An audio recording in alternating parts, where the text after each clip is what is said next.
You ever notice this? You sit there thinking about the life you want, the money, the freedom, the way you want to live. It feels clear in your head, almost real. And then you go back to your normal day. Same habits, same thoughts, same reactions, and something doesn't match. That gap you feel, that's the truth. Because the life you want is not built for who you are right now. That's not an insult. That's the whole point.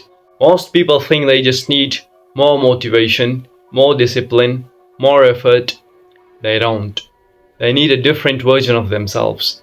And that's the part nobody wants to face. Because changing your life sounds exciting.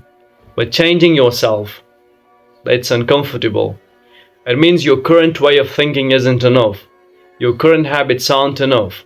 Your current identity can't handle that life yet. And your mind knows it. That's why you hesitate. That's why you overthink. That's why you start and stop. It's not laziness. It's misalignment. You are trying to build a future with a version of you that belongs to the past. Look at it honestly. The person who has the best life doesn't think like you. They don't react the same way. They don't waste time the same way. They don't avoid things the same way. They make decisions faster. They tolerate discomfort better. They don't need constant motivation to move. That's a different person. And here is where people get stuck. They try to add success on top of their current self instead of replacing what's holding them back. So they keep distractions and add goals. They keep their habits and expect different results. They keep their mindset and hope things change. It doesn't work like that because your life is built on your patterns. And patterns don't change with intention. They change with repetition.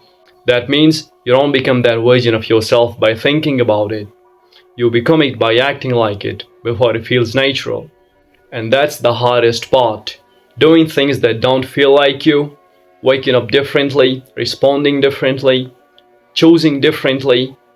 It feels fake at first, forced, uncomfortable, but that's exactly how it's supposed to feel.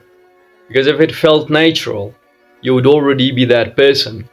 Most people quit right there. They go back to what feels like them, what's easy, what's familiar, and then they wonder why nothing changes.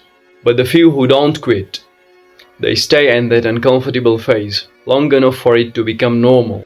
That's when something shifts, not outside, inside. Your decisions change, your standards change, what you tolerate changes, and once that happens, your life has no choice but to follow. That's the part people don't see. People see success as an event, something that happens. It's not.